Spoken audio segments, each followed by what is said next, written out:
4 ज़रब 2, 3 5 15 होगा, 4 2 8, 15 में से 8 गए 7 आ गए। इस मुरब्बा खालिद की कीमत या डिटर्मिनेंट की वैल्यू 7 है। एक आध क्वेश्चन और करते हैं। -1 7 2 4, अब इसको अपने करना है। आप यहाँ साइड में लिखिए या नीचे लिखिए, इसको मार्क रहते बोल के क्वेश्चन अगर ये आता है एग्जाम में तो उसको मार्क है, इसलिए अपने को लिखने का ऐसा -1 × 4। हालांकि वो जमा नहीं कर सकते, लेकिन इसके बावजूद ऐसा लिखना जरूरी है क्योंकि इस स्टेप को मार्क दे रहा हूँ, ये स्टेप को मार्क है। और ये फार्मूले का माइनस दार, और 2 × 7 या 7 × 2 दोनों भी लिखे तो चलता। -4 4 × 4 और 7 दूनी 14 और 4 दोनों एक जैसे है, इसलिए बड़े अदद की अलामत देके ऐड करिए। ओके, कोई डाउट है आपको इसमें? है तो जब किसी इक्वेशन के अंदर पूरी इक्वेशन किसी एक नंबर से अगर डिवाइड होती होंगी तो सबसे पहले काम, जैसे यहाँ पे 2 से 2 से 2 से सब कटते, तो हर एक के डिनोमिनेटर में बगैर बोले 2 लगा दे। जो बचा वो मसात नंबर 1 दूसरी उसके नीचे लिखो, और उसके बाद 3 डिटर्मिनेंट बनाने का, D D M D M, और जिसमें डी है उसमें कांस्टेंट्स नहीं आते, ये आपको मालूम है। 2 और 3 3 और 2 ये होगा। और इसमें एम की ये एम का है, एक्स ये वाई। अगर हमेशा एक्स वाई रहता तो एक्स वाई बनती, ये एक्स वाला कॉलम है, ये वाई वाला कॉलम है। अब ये एम वाला कॉलम है, ये एन वाला। एम वाले कॉलम में कांस्टेंट, में क्या बोल रहा है, इस डिटर्मिनेंट में एम के कॉलम में कांस्टेंट है। कितना बड़ा सेंटेंस लिखे आला है, क्या लिखा है, इस डिटर्मिनेंट में, मतलब इसमें कांस्टेंट जो है, कांस्टेंट कौन है, जिसके साथ एम और एन नहीं रहते, वो दोनों पहली लाइन। अब ये किसका कॉल, वाई, एन के कोएफिशिएंट इसमें, इस डिटर्मिनेंट में, हाँ एन के कॉलम में, कॉलम बनते उसको कॉलम, एन के कॉलम में कांस्टेंट क्या है। फिर ये किसका कॉलम है, एम के कोएफिशिएंट यहाँ। 3 डिटर्मिनेंट बनाए, अपने को तीनों इस डिटर्मिनेंट के मार्क्स मिल जाते सही लिखने को, ये सबसे अच्छी बात है। खाली इतना भी करके आए तो मार्क मिलते अपने को 2, आधा आधा मार्क, ये आधा मार्क, ये आधा मार्क, ये 1.5 होते, टोटल में 2 ही पकड़े जाते। चलिए 2 ज़रब 2 -3 ज़रब 2 दूनी 4 -9 कितने बचे, माइनस के 5, बड़े अदद की अलामत निकाले। देखो यहाँ निकाले तो बड़े अदद की अलामत, मिलाए तो बड़े अदद की अलामत है। निकालो या मिला, मल्टीप्लिकेशन करते हो नहीं। हाँ 27 दूनी और 28 किया, कितने होते हैं 27 दूनी और 28 किया 3 8 24 84। कितने बचे, 4 में से 4 गया 0, 8 में से 5 गया बड़े अदद। दिस इज योर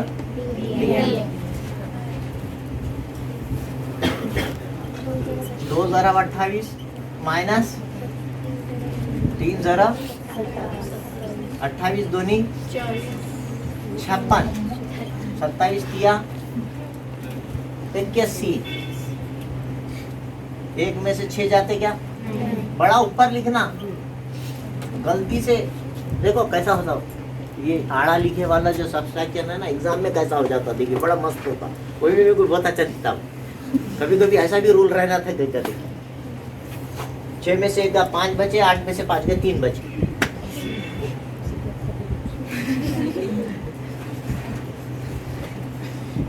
इकाई को निकालते ना, अभी इधर बड़ा देगा, 6 में से 1 का 5 और 8 में से 5 गए 3, ऐसा बचा देने का, कैसा नया हो जाएगा एकदम।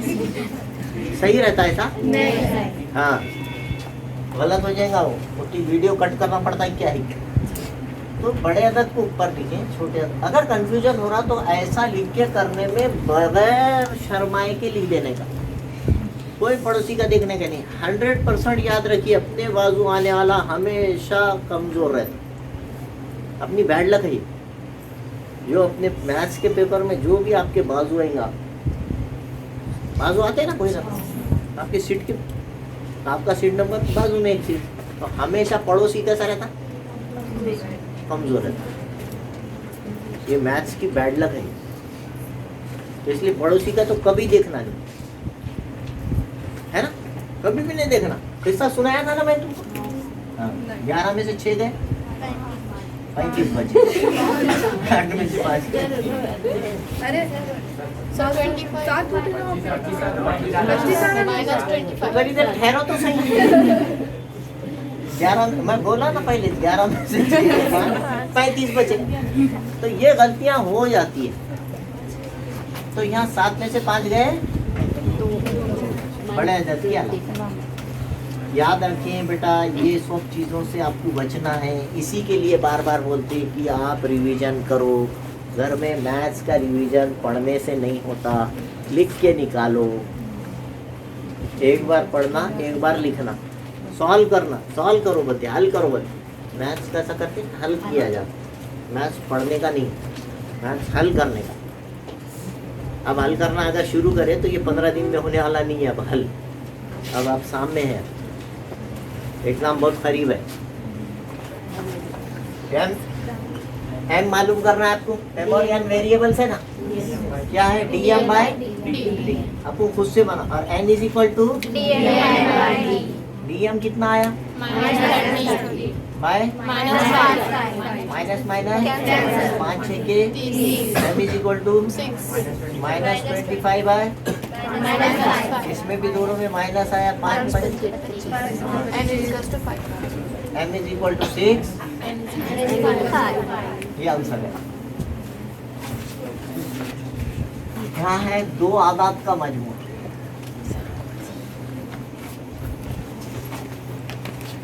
दूसरा सेंटेंस रहता 2 मुतवातिर आदाद का मजमूआ।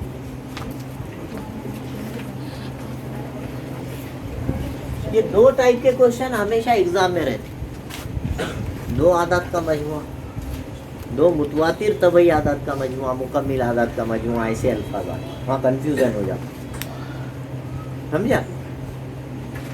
कॉन्जिक्यूटिव नंबर्स, कॉन्जिक्यूटिव का मतलब रहता एक के बाद एक।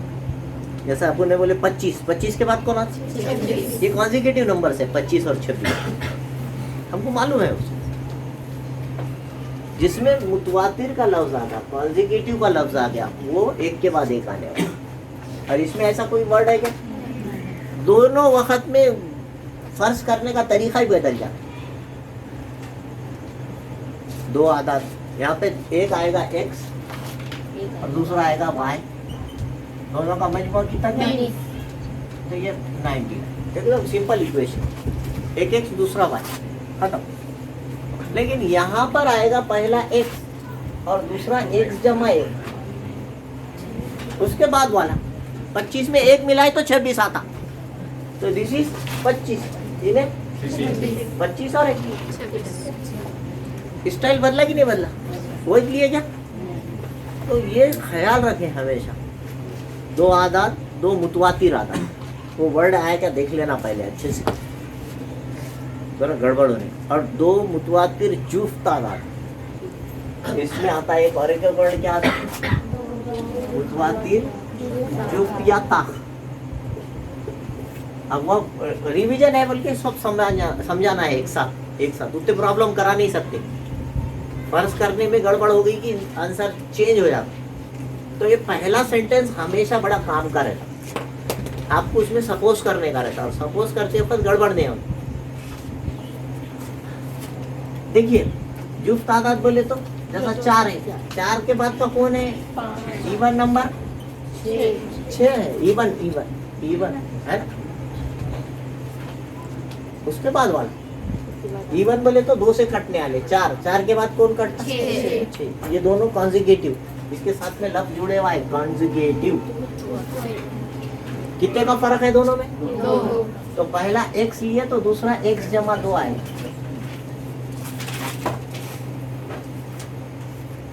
याद रही ना?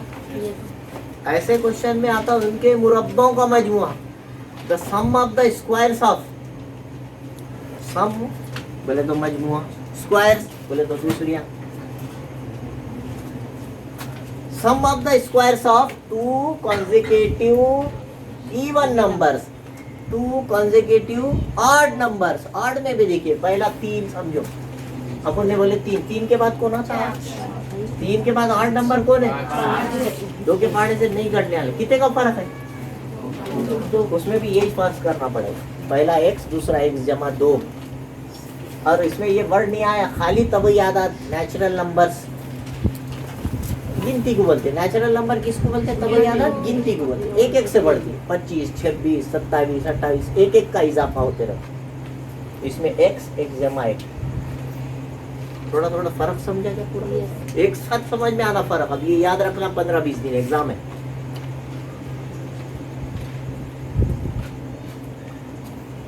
तीनों क्वेश्चन एक्सपेक्टेड रहते हैं, कैसे भी आए तो ये आपका ख्याल रखें आप अच्छे से। अब ये हो गई बात एक। अब दूसरी बात रहती गुना, दुगुना, 3 गुना, 5 गुना, ऐसा देता। बाप की उम्र बेटे की उम्र के दुगुना से 10 साल ज्यादा है। सेकंड सेंटेंस रहता है, हमेशा रहता है दुगना 3। इसमें भी आया गुना आया, देखो बड़े का 3 गुना, छोटे का दुगुना, कुछ तो बोला, जो भी बोला। तो एक चीज याद रखिए, ये क्वेश्चन दोनों का फर्क बता रहा हूँ मैं। दुगुना में भी 2 टाइप के क्वेश्चन, एक है जो अपनी इस क्वेश्चन में आया सीधा सीधा बोले आला है, बड़े आदत का 3 गुना है ना, ट्राइस बोला ना। तो बड़ा कौन लिया लिया अपन ने x, छोटा क्या लिया है y। तो ट्राइस बड़े का 3 गुना, सीधा सीधा बोला बड़े को 3 लगाओ, 3 से ज़रब दो। गुना बोले तो गुनाकार, गुनाकार का मतलब ज़रब, मराठी वर्ड है वो। गुना का मतलब 3 से ज़रब। और छोटे अदद का दुगना, दोनों का सम मजमुआ कितना है? ये 19 है और उसमें 3। डिफरेंस है क्या? डिफरेंस तो ये माइनस होना है, सम नहीं है, डिफरेंस। 2 आदत का फर्क है वो तो याद रखें बस थोड़ा सा। वो तो माइनस प्लस क्या लेना है वो तो आपको समझ में आएगा ना। तो ये इस पहले को सेंटेंस में दिया है ना, डिफरेंस, डिफरेंस माइनस, सम बोला प्लस, ये सिंपल का। दूसरी बात गुना, सीधे सीधी, दोनों में भी लफ्ज गुना आता है लेकिन मतलब पूरा बदल जाता। अब इसमें सीधा क्या बोले आला है? बड़े अदद का 3 गुना, छोटे अदद का 2 गुना, 19 का बन गया। छोटे को बड़े को 3 से ज़रब दो, छोटे को 2 से ज़रब दो, दोनों का सम लो, वो 19। और इक्वेशन बनाना ही आपकी प्रायोरिटी रहेंगी हमेशा, इसको तरजीह देना किसी भी क्वेश्चन में। ठीक है, आपको ग्रामर रूल आता है, आपको एक के नीचे एक रख के एलिमिनेशन मेथड भी आती है, कुछ तो भी करेंगे, ये तरीके से करेंगे, वो तरीके से करेंगे। लेकिन अगर आपकी इक्वेशन इस गलत होगी तो फिर आगे कौन देखेंगे? आगे तो देखेगा ही नहीं कोई। तो ये जो डिफरेंस अभी बताइए। अभी मैं एक चीज़ बोल रहा था, जो वालिद रहते हैं बड़े रहते हैं, वालिद की उम्र बेटे के दुगना से 10 ज्यादा है। अब इस सवाल में अपन क्या करते? वालिद को x फर्ज करते, बेटे को y फर्ज करते। तो गुना का लफ्ज आ गया इसमें भी, तो दोनों को इक्वल लिख देना सबसे पहले। जब मवाजना किया जा रहा, मेज की कीमत, टेबल की कीमत, कुर्सी की कीमत के 3 गुना है, तो दोनों इक्वल लिख दो। समझ रहे अपन? तो ये बेटे की दुगना है, तो वालिद की उम्र बेटे की उम्र का दुगना है से, तो पहले सबसे पहले दोनों को इक्वल।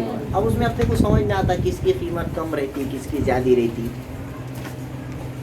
और वालिद बड़े रहते कि बेटा बड़ा रहता, ये भी अपने को समझता। कौन बड़ा है? हाँ, तो उनको स्टूल नहीं लगाना, स्टूल किसको लगाना? मिसाल याद आ गई बेटे की। पहले क्या करना बोला मैंने? दोनों को। और दुगना है तो जो छोटा रहेगा उसको 2 लगा दे, से 10 ज्यादा है तो इन्हीं इसमें 10 ऐड कर, इधर गलती से भी नहीं करना, वो ख्याल रखें। बड़े को आप जो है दुगना 3 गुना 4 गुना करे तो और बड़े हो जाते हो। हमेशा दोनों को बराबर करने के लिए, इक्वेशन का मतलब इक्वालिटी, दोनों को इक्वल बताने के लिए छोटे को ही स्टूल पे खड़े करना पड़ेगा। तो बाबा की और बेटे की मुंडी एक जैसी दिखेगी, इक्वल दिखेगी। किसकी? दोनों इक्वल कब होंगे? अच्छा छोटा है, दोनों को इक्वल बताना है। क्या बोल रहा हूँ? दोनों को इक्वल बताओ, है कि नहीं? दोनों को क्या करो? मैथमेटिक्स है ये, मैथमेटिक्स इक्वल करो। तो किसको स्टूल पे खड़ा करना पड़ेगा? देखो, है कि नहीं? वाई को लगाया, इसको लगाएंगे। बेटा यहाँ खड़े हुआ है और किसी ने गलती से समझो बाबा को स्टूल पे खड़े कर दिया, दोनों इक्वल दिखेंगे। ये एग्जांपल्स याद रखना, ऐसी सिंपल एग्जांपल्स है, हंसने की एग्जांपल नहीं है। आप अपनी प्रैक्टिकल लाइफ में लाइए ना उसको। पेन की कीमत 5 रुपए है और एक किताब की कीमत 100 रुपये है। दोनों में रिलेशन बने हुआ है, समझो कॉपी की और पेन की कीमत। तो अपने को जनरल सेंस भी काम करता कि जो पेन की कीमत है वो कम है, कॉपी की कीमत जो है वो ज्यादा है, दोनों को इक्वल कर। इक्वेशन बनाना है, इक्वेशन का मतलब दोनों को इक्वल बताना है तो प्रॉब्लम सॉल्व होती। इक्वेशन बनाना है, इक्वेशन के लिए क्या करना पड़ेगा? छोटे को स्टूल पे खड़े करना पड़ेगा, है ना? ऐसा ये ध्यान रखें। इस तरह से ये पूरी एक्सरसाइज का ये मैंने अभी आपके सामने रिवीजन लिया। ये बातों को अगर आप ध्यान रखेंगे क्वेश्चन आसानी से हो जाएंगे। तो ये क्वेश्चन जो आपके सामने अभी लिखाया मैंने, वो क्वेश्चन में पहली शर्त थी the difference of 2 number is 3, दोनों के बीच। ये इसमें कोई तकलीफ है? 2 आदाद का मजमुआ 3 है ना? राम और श्याम की उम्रों का मजमुआ 50 साल है। x जमा y मसावी 50, एकदम सिंपल है। राम की उम्र x, श्याम की उम्र y, x plus y is equal to 50। एक नंबर तो यूं मिलेगा, गलती नहीं कर। फिर बोला बड़े आदत का 3 गुना, यहाँ दोनों को इक्वल लिखे क्या? सीधा सीधा बोले आला है, बड़े को 3 गुना करो, छोटे को 2 गुना करो, उनका सम ले मजमुआ करो, है ना? वो 19 साइड। ये हो गई 2 इक्वेशन। अब क्या करोगे आप? एक के नीचे एक रखेंगे, या तो आप एक के नीचे एक रख के काट दीजिए, या 3 डिटर्मिनेंट बना के ग्रामर रूल का यूज कीजिए, जो आपको अच्छा लगे वो तरीके से कीजिए। मैं हमेशा ग्रामर रूल से कराता हूँ, 1 तीर से 2 निशान, क्योंकि इस चैप्टर में ग्रामर रूल एग्जाम में आने वाला है इस चैप्टर से, और एक प्रॉब्लम ये आने वाला है। तो दोनों की प्रैक्टिस होते रहना साथ साथ। फिर बस अपन 2 से इसको मल्टीप्लाई करेंगे, क्या होगा? 2 ज़रब x माइनस 2 ज़रब y, 2 तिया 6, एक के नीचे एक रखे, 2y कैंसिल होगा, 3 और 2 19 और 6, x इज इक्वल टू 25 बटे 5 कितने? 25, 5 सही आगा। 14 equation number 1, x minus Y is equal to 5 minus Y is equal to, यहाँ गड़बड़ होती है सर, माइनस वाई नहीं लेते कोई भी। इस वास्ते मैं हमेशा बोलता हूँ अगर मालूम करना है, वाई मालूम करना है आपको, अब जब आपको वाई मालूम करना है तो वाई कुछ उधर भेज दो, माइनस में है ना, उसको प्लस बनाओ पहले। ऐसा लिखते क्या अपन? Minus Y is equal to, ये गलती से वाई लिखते अगर इधर रोके तो, यहाँ क्या करते हैं? वाई लिखते हैं, हालांकि वाई है क्या हो?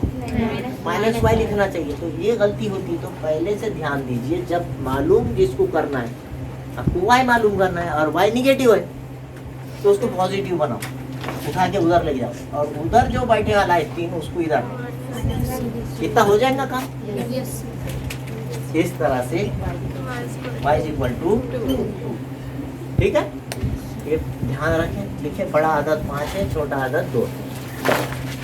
नीचे आंसर लिखना। अगर अभी तक आपने मेरे चैनल को सब्सक्राइब नहीं किया है तो please like, share and subscribe my channel. Thank you.